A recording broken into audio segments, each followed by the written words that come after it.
ഈ രാജ്യത്തെ ന്യൂനപക്ഷങ്ങളെക്കുറിച്ച് ഒരു വാക്കുപോലും മിണ്ടിയില്ല. But it is quite unfortunate to note that, disappointing to note that, not even a single word about the minorities in the country. തൊഴിലാളികൾ ഈ രാജ്യത്തിന്റെ വികസനത്തിന്റെ മുന്നോട്ടുപോക്കിൽ ശക്തിയായി ഒപ്പം നിൽക്കുന്ന വിഭാഗമാണ്. What about the labor, sir? I think that I would like to place it on record. 10 years of BJP NDA-led government is totally against the labor working class of this country. Not even make a mention of the labor class in the country means they are the part and parcel of the society, not only part and parcel.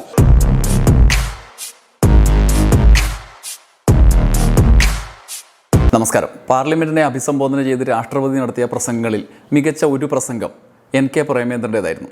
NK Premachandran രാഷ്ട്രത്തിൻ്റെ നിലവിലെ സ്ഥിതി എന്താണ് എന്നും രാഷ്ട്രീയ സാഹചര്യം എന്താണ് എന്നും വിശകലനം ചെയ്യുമ്പോൾ തന്നെ രണ്ട് പ്രധാനപ്പെട്ട കാര്യങ്ങളാണ് സൂചിപ്പിക്കുന്നത്. അതിൽ പ്രസംഗത്തിൻ്റെ പ്രധാന ഭാഗവും അദ്ദേഹം അങ്ങനെ തരംതിരിച്ചിട്ടുണ്ട്. നമുക്ക് ആ വിഷയത്തിലേക്ക് വരാം. ഇന്ന് ഏറ്റവും കൂടുതൽ ശ്രദ്ധിക്കപ്പെടേണ്ട രണ്ട് വിഷയങ്ങളാണ്. പ്രസംഗം ആരംഭിക്കുന്നു. രാഷ്ട്രപതിയുടെ അഭിസംബോധനയെക്കുറിച്ച് ആലോചിച്ചു നോക്കിയാൽ അതിന് ഒരു ഉദ്ദേശശുദ്ധി ഉണ്ടായിരുന്നു എന്ന് നമുക്ക് മനസ്സിലാകും. ഓരോ സെഷൻ ആരംഭിക്കുമ്പോഴും അതിനു മുന്നോടിയായുള്ള രാഷ്ട്രപതിയുടെ പ്രസംഗം സർക്കാരിൻ്റെ നിലപാടുകൾ വ്യക്തമാക്കുന്നതായിരുന്നു. ഏതൊക്കെ മേഖലയിൽ സർക്കാർ ശ്രദ്ധിക്കും എന്ന പ്രഖ്യാപനങ്ങൾ ഉണ്ടാകാറുണ്ടായിരുന്നു. എന്നാൽ ഇത്തവണത്തെ പ്രസിഡന്റിൻ്റെ അഭിസംബോധന വലിയ നിരാശ ഉണ്ടാക്കുന്നതായിരുന്നു. 39 ഖണ്ഡികയുള്ള പ്രസിഡന്റിൻ്റെ പ്രസംഗം തെരഞ്ഞെടുപ്പ് മുന്നിൽ കണ്ടുകൊണ്ടുള്ള വെറും രാഷ്ട്രീയ പ്രസ്താവന മാത്രമായി. കഴിഞ്ഞ 10 വർഷത്തെ കാര്യങ്ങൾ ആവർത്തിച്ചുകൊണ്ടേയിരുന്നു. വരുന്ന പൊതുതെരഞ്ഞെടുപ്പിന് മുന്നോടിയായുള്ള വെറും പ്രസംഗം എന്ന് മാത്രമേ അതിനെ എനിക്ക് കാണാൻ കഴിയൂ. അതുകൊണ്ടാണ് ഞാൻ പറഞ്ഞത് ആ രാഷ്ട്രീയ പ്രസംഗം വല്ലാത്ത നിരാശ സമ്മാനിക്കുന്നതായിരുന്നു എന്ന്. സമൂഹത്തിലെ സകല മേഖലകളെയും പരാമർശിച്ചുകൊണ്ടാണ് രാഷ്ട്രപതിയുടെ പ്രസംഗം മുന്നോട്ട് പോകാറുള്ളത്. ഇത്തവണയും പല മേഖലകളെയും സ്പർശിച്ചു മുന്നോട്ട് പോയി.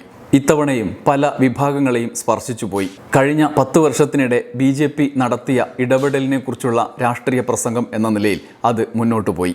വിവിധ ജാതി മത വിഭാഗങ്ങളെ പരാമർശിക്കാറുണ്ട്. സാധാരണ സമൂഹത്തിലെ പിന്നോക്ക വിഭാഗങ്ങളെ സ്പർശിക്കാറുണ്ട്. ദളിത് ആദിവാസികളെക്കുറിച്ച് പറയാറുണ്ട്.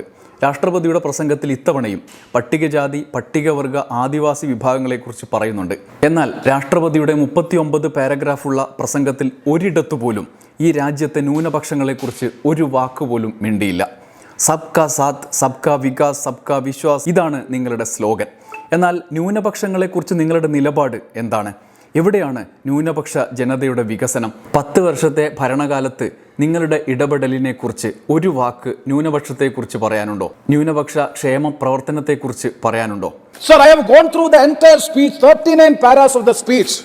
It is very, very comprehensive but detailing almost all sections of the society. But it is quite unfortunate to note that, disappointing to note that, not even a single word about the minorities in the country.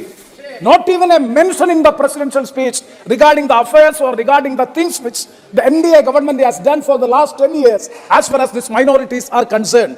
എനിക്ക് രണ്ടാമതായി പറയാനുള്ളത് തൊഴിലാളികളെക്കുറിച്ചാണ്. രാജ്യത്തെ തൊഴിലാളികളുടെ സ്ഥിതി എന്താണ് sir? ഈ സർക്കാരിന് തൊഴിലാളി ജനതയുടെ ഉന്നമനത്തിനായുള്ള പദ്ധതി, കാഴ്ചപ്പാട് ഒന്നുമില്ല. തൊഴിലാളികൾക്ക് വേണ്ടി നിങ്ങൾ എന്താണ് ചെയ്തത്? രാഷ്ട്രപതിയുടെ അഭിസംബോധനയിൽ ഒരിടത്തും തൊഴിലാളിയെക്കുറിച്ച് പരാമർശിക്കുന്നില്ല.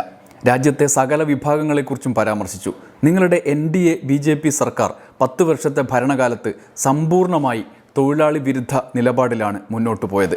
ഞാൻ ഉറപ്പിച്ചു പറയുന്നു സാർ, രാജ്യത്തെ തൊഴിലാളികളുടെ അവസ്ഥ മനസ്സിലാക്കാൻ കഴിയാത്ത സർക്കാരാണ് BJP NDA സർക്കാർ. തൊഴിലാളികൾ ഈ രാജ്യത്തിൻ്റെ വികസനത്തിൻ്റെ മുന്നോട്ടുപോക്കിൽ ശക്തിയായി ഒപ്പം നിൽക്കുന്ന വിഭാഗമാണ്. രാഷ്ട്ര വികസനത്തിൽ അവരുടെ സേവനമില്ലാതെ ഒരടി മുന്നോട്ട് വയ്ക്കാൻ കഴിയില്ല. സാമ്പത്തിക വികാസത്തിൽ അവരുടെ പിന്തുണ എങ്ങനെ വിട്ടുകളയാനാകും? രാജ്യനിർമ്മാണത്തിൽ അവരുടെ പങ്ക് എത്ര വലുതാണ്? എന്നാൽ ഒരു വാക്ക് അവരെക്കുറിച്ച് പരാമർശിക്കാത്ത സർക്കാരാണിത്. എംപ്ലോയീസ് പെൻഷൻ സ്കീം ഉൾപ്പെടെ സകല തൊഴിലാളി ക്ഷേമ പദ്ധതികളും അട്ടിമറിക്കും വിധത്തിലാണ് സർക്കാർ പ്രവർത്തിച്ചത്. 95 ലക്ഷത്തിലധികം പെൻഷനേഴ്സിനെ ദുരിതത്തിലാക്കി. ESI പെൻഷനേഴ്സിന്റെ കാര്യം പിന്നെ പറയുകയേ വേണ്ട. What about the labor, sir? I think that I would like to place it on record.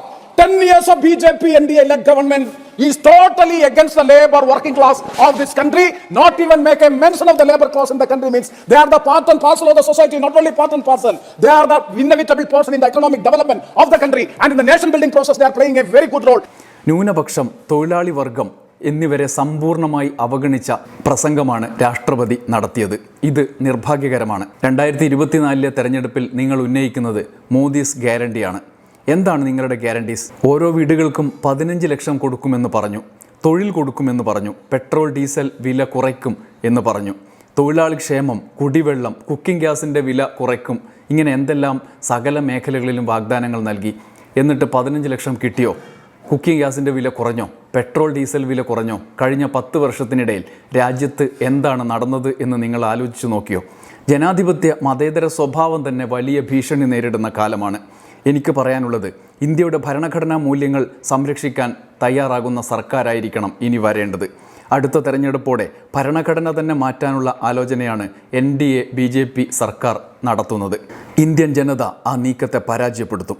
National democratic അലയൻസിനെ പരാജയപ്പെടുത്തി ജനാധിപത്യ മൂല്യങ്ങൾ സംരക്ഷിക്കാൻ ഇന്ത്യ മുന്നോട്ട് വരും. ഭരണഘടന സംരക്ഷിക്കാനായുള്ള ഒരു പോരാട്ടമാണ് ഇനി നടക്കാൻ പോകുന്നത്. ഇതായിരുന്നു NK പ്രേമചന്ദ്രൻ്റെ പ്രസംഗം. നന്ദി, നമസ്കാരം.